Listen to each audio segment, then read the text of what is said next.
राजनीति में किसको गंभीरता से लें बताइए? जो माँ की नहीं सुने वो राहुल गांधी, जो बाप की नहीं सुने वो अखिलेश यादव, जो किसी की नहीं सुन रहा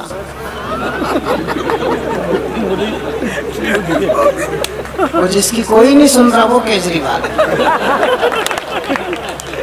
अवस्थी जी, राजनीति में इतने बवाल हैं। अभी तो हमारे मध्य प्रदेश में एक नाटक चल रहा है, कल मैं एक सरकार छोड़ के आया हूँ और कल जाऊंगा जब तक दूसरी बन जाएगी। आजकल तो आदमी का पता ही नहीं लगता। पूछो कहाँ से आ रहा है, बोले सपा से। कहाँ जा रहा है, बोले भाजपा में। जो देखो जो भाजपा की तरफ जा रहा है। ऐसा लग रहा है कि भाजपा के अलावा बचेगा भी नहीं इस देश में कुछ। एक तो मोबाइल वाले कष्ट दे रहे हैं, ये अभी भी रिकॉर्डिंग में लगे। बताओ रिकॉर्डिंग करके क्या मालूम किसको सुनाएंगे कल। सबसे ज्यादा आनंद जीवन का खत्म किया है तो इस मोबाइल ने। 2 जने के परिवार हैं और 4 मोबाइल है। आजकल पति पत्नी से संवाद नहीं करता, वो ऑफिस से निकलता तो व्हाट्सएप पे मैसेज करता है क्या बनाया, तो उसके पास उससे बड़ा है पत्नी के पास। वो भट्टे का फोटो डाल देती, बैंगन बनाए आके खा लेना।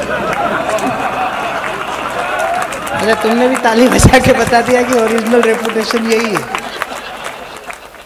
अवस्थी जी, पहले मैं सच्ची किस्सा बता रहा हूँ। दिव्यापुर में तो अभी भी ऐसा होता होगा, लेकिन मैं महानगरों की बात बता रहा हूँ। पहले मेहमान आते थे हमारे घर, आते थे तो हम उनसे पूछते थे आपकी यात्रा कैसी रही। आज हमसे भाई साहब पूछने आए थे होटल में, आपको कोई कष्ट तो नहीं है? ये छोटे शहरों का आज भी संस्कार बना हुआ है। महानगरों में ऐसा नहीं होता। मेहमान घर में आते हैं, सामान रखते, ड्राइंग रूम में पूछते तुम्हारे घर चपटी पिन का चार्जर है क्या?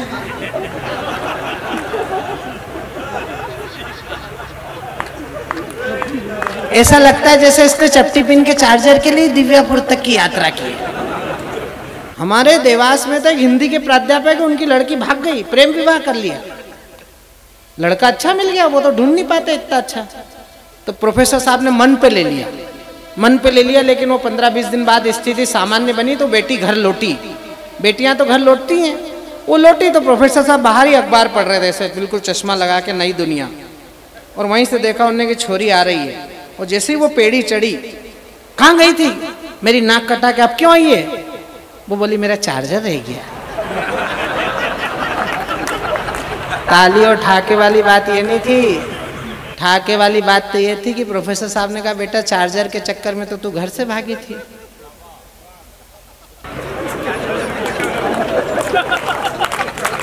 हाँ, कईयों को परसों तक समझ में आएगी, जब समझ में आए तब हंस लेना। कोई आज जल्दी है क्या?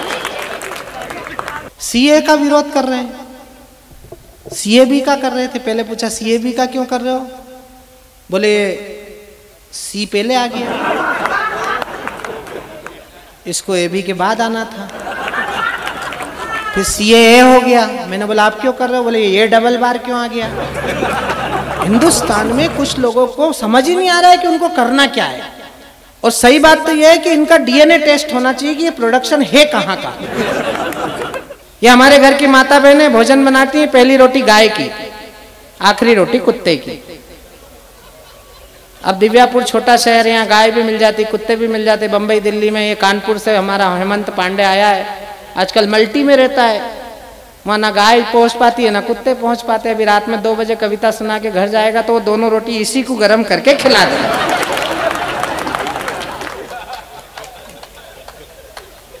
ताकि वो गाय सरी की गर्दन डाले रहे। और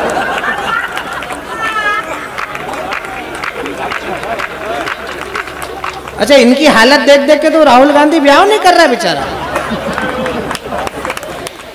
अभी एक सभा में कह दिया, बोले मैं पांडव हूं।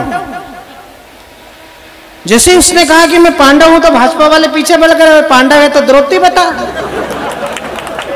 अब प्रश्न भी जायज था तो उसने पीए को बुलाया, बोले क्या बुलवा दिया? तो पूछ रहे हैं पांडव है। कौन था ये पांडव?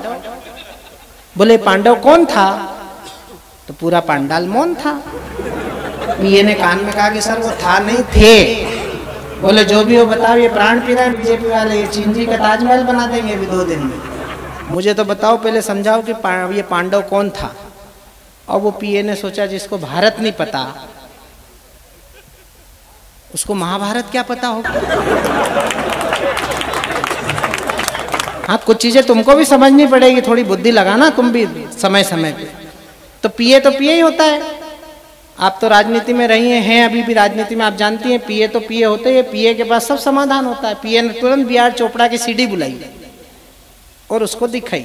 अब किस्मत इतनी खराब है कि वो द्रौपदी के चीरहरण वाला सीन लग गया। एक महिला की साड़ी खींची जा रही है, 5 लोग सिर झुका के बैठे हैं, उधर वाला खींच रहा है, ऊपर से साड़ी बढ़ा रहा है। ये सीन राहुल गांधी ने अपनी जिंदगी में पहली बार देखा।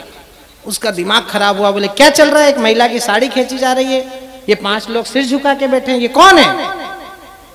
पीए ने कहा कि सर यही पांडव है।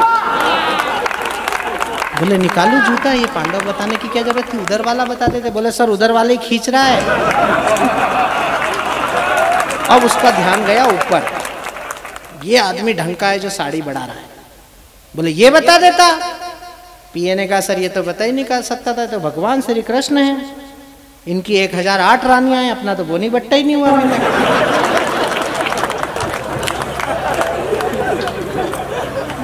मुझे मिल गए थे दिल्ली में, मैंने बोला भाई साहब शादी कर लो। बोले मैं प्रधानमंत्री बनूंगा। मैंने कहा ये दाढ़ी वाला बन गया, ये 15 साल सांस नहीं लेने दे।